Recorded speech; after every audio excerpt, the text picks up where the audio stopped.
Now we turn our attention to the percentages of quantities, and we are still on page 79, and it says to find the percentage of a quantity, express the percentage as a fraction, then multiply the fraction by the quantity. So here it is that we have what 75% of 480. So we first take our percentage and we are going to put it as a fraction, which will be 75 over 100, and multiply it by the quantity that we have. So let's just put this over 1.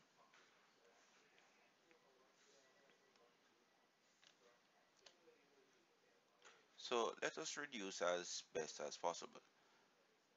We could say 5 into 75 and 5 into 100. Okay,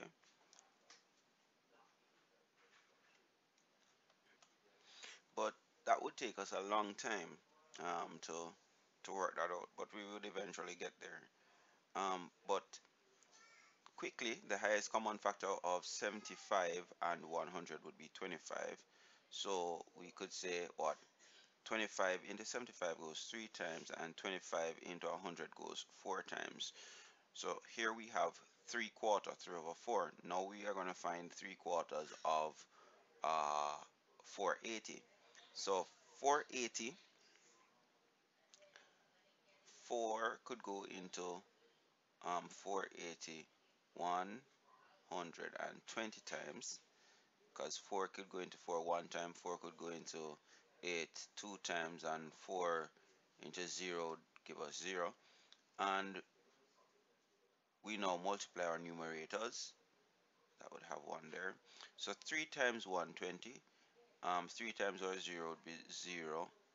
3 times the 2 would give us 6, and 3 times 1 would give us 1 all over 1, which is the same as 360. Okay, so for number, for example, for the example given, 75% of 480 is the same as 360.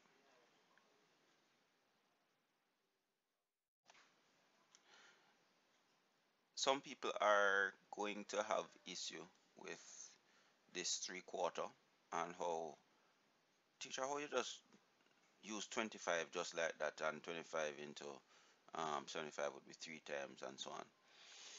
Remember earlier in the year we did prime factorization, and we can use it to find the LCM, or we could use the concept to help us to get to the HCF, or the highest common factor. So let's use our little ladder, and we put the numbers that we want to find the highest common factor for, which would be 75 and 100. So we punch in 75 and we have 100. We couldn't use 2, and we're trying to find factors that are common to both of them. So we couldn't use 2 because 2 could not go into 75 without leaving a remainder. We couldn't use 3 because 3 can't go into 100 without leaving a remainder. So we would use 5. So let's go with 5. Change color. So 5 could go into 75 15 times. Okay, 5 could go into 7 one time, remainder 2, and 5 could go into 25 5 times. We know that 5 can go into 120 times. Let's continue with 5. 5 could go into 15 3 times, and 5 could go into 20 4 times. Now, if it is that we try now to find a factor, and it can't go into what we have left here, then we have to stop.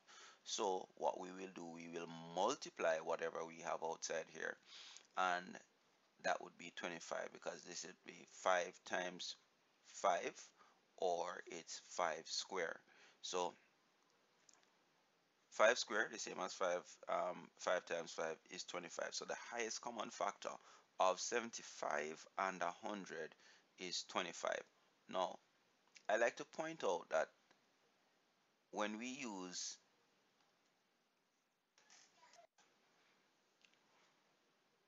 this approach, at the end of what we're doing, generally speaking, we reduce those two numbers to their lowest terms. So here it is that we have what? 3. If we put a slash here, we would have 3 over 4, which is the same as what we had here and here. So 3 over 4 is the same as what? 3/4 multiplied by our 480, and then we would say 4 into 4 one time, 4 into 480 would go 120.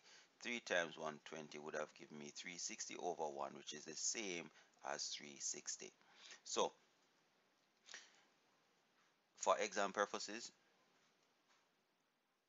you could also use this approach to quickly find what the highest common factor for these two, for the fraction, the numerator and the denominator, and use that to quickly go down.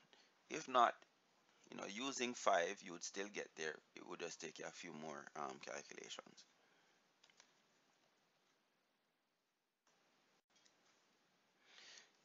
Some students are going to have issue with, sir, how you just use 25 like that and say 25 into 75 3 times and 25 into 100 4 times. Okay, earlier in the year we had used the concept of prime factorization to help us to find uh, LCM and highest common factor. Okay, let's use that approach. I'll make my little ladder here, not a very good one, but we plug in the numbers that we're going to find the highest common factor for, and we write them in 75 and 100. Now I'm going to use my prime factors, starting with the lowest ones, and see if they can go into both sets of numbers. If they can't go into both sets of numbers, then I will multiply what I have outside, and that will be the highest common factor. Okay, it's a little bit different from finding the LCM, where we go all the way down until we have 1 at the end of it. But when we're finding the highest common factor, whatever factor we use must go into both of the things that we're trying to find the highest common factor for. As it says, it has to be common to both. So let's start. We couldn't use 2, because even though 2 is prime, 2 cannot go into 75 without leaving a remainder, right? 2 could go into 100 equally, 50 on either side. We can't use 3, because 3 could go into 75, but it cannot go into 100 without leaving remainder. Moving on, so we could use 5. Okay, 5 now could go into, let's draw a line. 5 could go into 75. How many times? It could go in there 15 times. 5 could go into 7 one whole time, and we'd have 2 remainder, and 5 into that 25 would be 5. So 5 could go into 120 times, we know that. And again, we could use 5. So 5 into 15 will go 3 times, and 5 into 20 goes 4 times. Now, we cannot find something that can go into both of these numbers now. There's nothing common to them. So we have to stop and multiply everything we have on the outside. So this would be 5 times 5, which is the same as what? 5 square. 5 square is the same as 5 times what? 5, which is the same as 25. So the highest common factor for 75 and 100 would be 25. So 25 could go into 75 3 times, and 25 could go into 100 4 times. If we notice, what I like about this approach is that at the end of it, it just helps us to reduce what? Reduce the numbers that we have. So we have 3 over 4. So what this is saying is that 3/4 is the reduced version of 75 over 100, and we would just use that to multiply by 480, and we say 4 into itself one time, 4 into 480 would go 120 times, and 3 times 120 would give us 360 over 1, which is the same as 360. Okay, so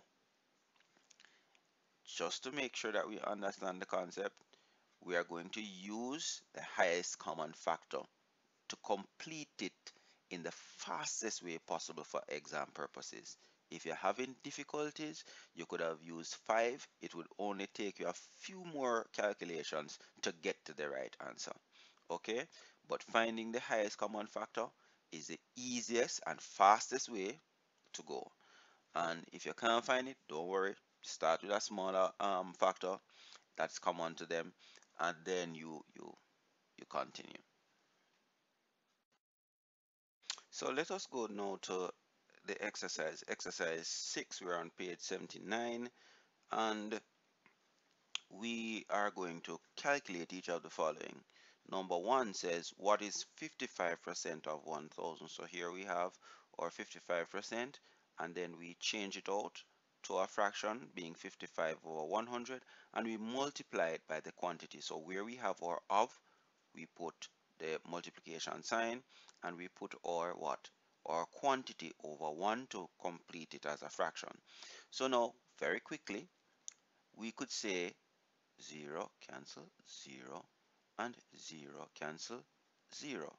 Multiply across, we have 55 multiplied by 10, and we know that when we are multiplying by powers of 10, the fastest way to do it is to add the number of zeros that we see. So we have 5, 55, and we just put on a 0 on it, and we're done. And we have 1 here multiplied by 1, so it's 1 by 1, 1. So this would be what? 550 over 1, which is the same as 550. So what we're saying here for number 1 is that 55% of 1000 is 550.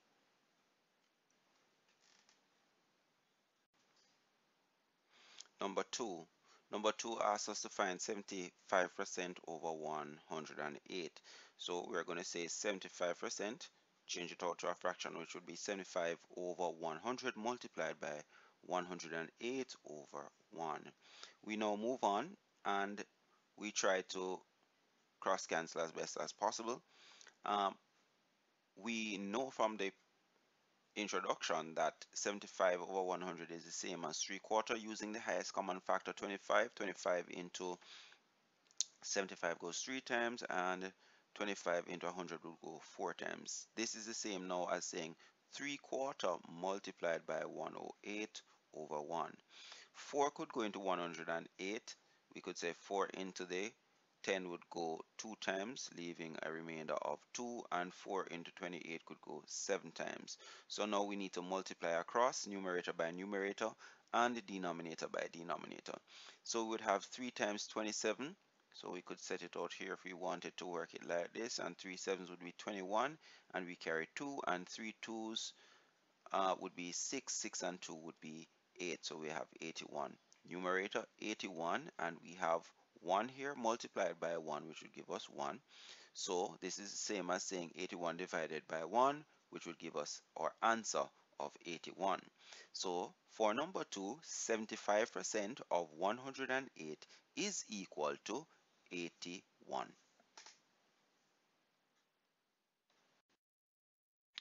Okay, so for number 3, we have 33 and 1/3% of 100. So let's deal with the 33 and 1/3% first. When we multiply our denominator with our whole number and add our numerator, we get 100 over 3. Now we need to be dividing by 100 to complete this section of it, which says that our numerator or fraction should be over 100. So by now we know that we would just simply say what? Multiply by 1 over 100, because we find the multiplicative inverse of the divisor.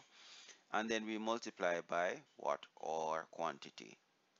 So very quickly, we could say what? This 100 could cancel this 100, and then we could use our 3. 3 could go into 120 how many times? 3 could go into 12 4 times, and we maintain our zeros, and our answer would be 400. Okay, so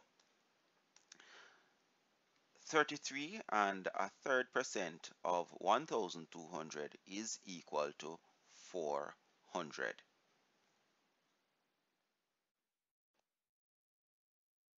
Number 4, 85% of 700. We change our 85% to a fraction, which is 85 over 100, and multiply it by our quantity, which would be 700, and we put it over 1. We could simply say 0 cancel 0, 0 cancel 0, which is the same as saying what? 100 into 700, our answer would be 7. Now we multiply our numerators across and our denominators. For denominators, we have 1 by 1, which is 1, and now we have 85 multiplied by 7. So to make it easier to see, 85 by 7, 7 fives would be 35, put down our 5, carry 3, 7 eighths would be 56, 56 and 3 would be 59. So 595 over 100, sorry, over 1 divided by 1 is the same as 595. So our answer for number 4, 85% of 700 is going to be 595. Number 5, 42% of 250. So first step, change my 42% to a fraction, which is now 42 over 100. Multiply my quantity. Multiply that against the quantity. So we have 42 over 100 multiplied by 250 over 1. It says 0 cancel 0. I'm left with 10 here and 25 here. 5 could go into 10 2 times, and 5 could go into 25 5 times. Now I could use the 2 to reduce the 42. I could say 2 into 4 will go 2 times, and 2 into 2 will go 1 time. Now I have used my 2, cross it. I have now 21 multiplied by 5. So to make it easier, we could set it out here. 5 times 1 would be 5, and 5 twos would be 10. So multiplying my numerators, 21 by 5, I get 105 over denominators, what? 1 by 1, which is 1, and 105 over 1 is the same as 105. So my answer for number 5, which is 42% of 250, 42% of 250 is equal to 105.